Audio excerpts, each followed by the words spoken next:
এতদিন এসব বিষয় নিয়ে টু শব্দও করতে পারেনি কেউ। তবে যারা বিষয়টি জানেন তারা শেখ মুজিবের ৭২-এর সংবিধানে যে শুভঙ্করের ফাঁকি ছিল তা নিয়ে মুচকি হেসেছেন দীর্ঘদিন। এখন তারা মুখ খুলতেই বেরিয়ে এসেছে অনেক অজানা তথ্য। সাধারণের কাছে এখনও স্পষ্ট না ৭২-এর সংবিধানের ত্রুটি কোথায়। আসুন খোলা চোখে কয়েকটা বিষয়ে চোখ বুলিয়ে নেই। এদেশের ৯২% মানুষ ইসলাম ধর্মের অনুসারী হওয়া সত্ত্বেও তাদের আবেগ আর অনুভূতিকে মূল্য না দিয়ে সংবিধানের প্রস্তাবনার আগে সর্বশক্তিমান আল্লাহর নাম শেখ মুজিবুর রহমান সংবিধানে রাখেননি। অবশ্য পরবর্তীতে শহীদ জিয়াউর রহমান সংবিধানে বিসমিল্লাহির রহমানির রহিম সংযোজন করেন। ২. শেখ মুজিবুর রহমান সংবিধানে বাঙালি জাতীয়বাদকে জাতিসত্তা হিসেবে অন্তর্ভুক্ত করেন। এখানে ছিল একটি বিরাট ফ্যালাসি। পশ্চিমবঙ্গের কোটি কোটি মানুষও তো বাঙালি। এছাড়া সারা বিশ্বে বাংলাদেশ আর পশ্চিমবঙ্গের বাংলা ভাষাভাষী প্রায় ১.৫ কোটি মানুষ ছড়িয়ে ছিটিয়ে আছে। তাদের একটি উল্লেখযোগ্য অংশ জাতিসত্তা হিসেবে ভারতীয়।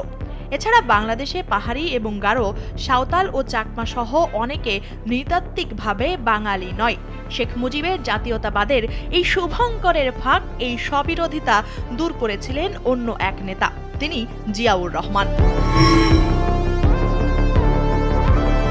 সংবিধানে সর্বপ্রকার ইসলামী রাজনীতি নিষিদ্ধ করেন শেখ মুজিবুর রহমান। অথচ সেই সুবাদে সবগুলি ইসলামী রাজনৈতিক দল এবং মুসলিম লীগ নিষিদ্ধ হয়। অথচ নাস্তিকতাবাদী, সমাজতন্ত্রী ও কমিউনিস্ট রাজনীতি অ্যালাউ করা হয়। ফলে ধর্মভিত্তিক রাজনৈতিক দলসমূহের পথ রোধ করা হয়। এদিকে যেই জয় বাংলা স্লোগান নিয়ে এত জলঘোলা, শেখ মুজিবুর রহমান কিন্তু সংবিধানে জয় হিন্দ স্লোগানের আদলেই বাংলাদেশের রাষ্ট্রীয় স্লোগান জয় বাংলা করেন। শেখ মুজিবের পতনের পর পরবর্তী সরকার জয় বাংলার পরিবর্তে বাংলাদেশ জিন্দাবাদকে রাষ্ট্রীয় স্লোগান করে। এই স্লোগানও পাকিস্তান থেকে অনুপ্রাণিত হয়ে করা হয় বলে প্রচলিত রয়েছে। এদিকে ভাষা আন্দোলন থেকে শুরু করে মুজিবনগর সরকারের স্বাধীনতার প্রক্লেমেশনে কোথাও ধর্মনিরপেক্ষতার কথা উল্লেখ ছিল না। কিন্তু শেখ মুজিব সংবিধানে কারো কোনো দাবি না থাকা সত্ত্বেও ধর্মনিরপেক্ষতাকে অন্তর্ভুক্ত করেন, যেখানে স্থান পায়নি এদেশের ৯২% মানুষের আবেগ অনুভূতি। অবাক করার মতো বিষয়, শেখ মুজিব তার সারা জীবনের রাজনীতিতে কোনোদিনও সমাজতন্ত্রের কথা বলেননি।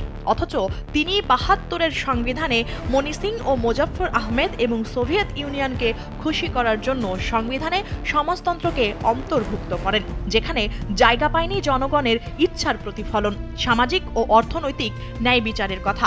অন্যদিকে শেখ মুজিব ভারতের সাথে ২৫ বছরের গোলামি চুক্তি করেন। তার পররাষ্ট্রনীতি ছিল ইন্দোসেন্ট্রিক বা ভারত কেন্দ্রিক।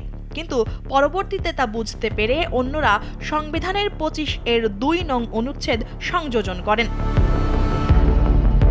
সম্প্রতি ৭২-এর সংবিধান ও রাষ্ট্রপতি মোহাম্মদ শাহাবুদ্দিনকে অপসারণের দাবিতে জাতীয় ঐক্যের ডাক এসেছিল বৈষম্য বিরোধী ছাত্র আন্দোলন ও জাতীয় নাগরিক কমিটির পক্ষ থেকে। এ প্রসঙ্গে অবশ্য নাগরিক কমিটির নেতা নাসির উদ্দিন পাটোয়ারি বলেছিলেন, আমরা চাই না ৭২-এর বাকশালী পচা গলা সংবিধান দেশে বিরাজমান থাকুক। দেশে যত সব সংকটের মূলেই ৭২-এর সংবিধানকেই তারা দায়ী করেছিলেন। এ নিয়ে হাসনাত আব্দুল্লাহও বলেছিলেন, ৭২-এর মুজিববাদী সংবিধানের মাধ্যমে মুক্তিযুদ্ধে জনগণের অংশগ্রহণকে ছোট করা হয়েছে এবং অস্বীকার করা হয়েছে। মুক্তিযুদ্ধকে সুনির্দিষ্ট একটি দলের হাতে তুলে দিয়ে আওয়ামী লীগীকরণ করা হয়েছে। যদিও কয়েকটি রাজনৈতিক দল দ্বিমত পোষণ করেছেন, জানিয়ে ক্ষোভ ঝেড়েছিলেন হাসনাত আব্দুল্লাহ। বলেছিলেন, ফ্যাসিবাদ বিরোধী কোনো রাজনৈতিক দল ৭২-এর মুজিববাদী সংবিধানের ধারাবাহিকতা রক্ষার পক্ষে অবস্থান নিতে পারে না। এই সংবিধানকে বাতিল করতে হবে। পরে তিনি বিএনপিকে নিয়ে আরেকটি পোস্টে লিখেন, ফ্যাসিবাদের বিরুদ্ধে এবং গণতন্ত্রের পক্ষে বিএনপির দীর্ঘ লড়াইয়ের কথা। তবে ২৪ পরবর্তী বাংলাদেশে ৭২-এর সংবিধান বাতিল ও রাষ্ট্রপতির পদচ্যুতির বিষয়ে বিএনপির অবস্থানও স্পষ্ট করার কথা বলেন হাসনাত আব্দুল্লাহ।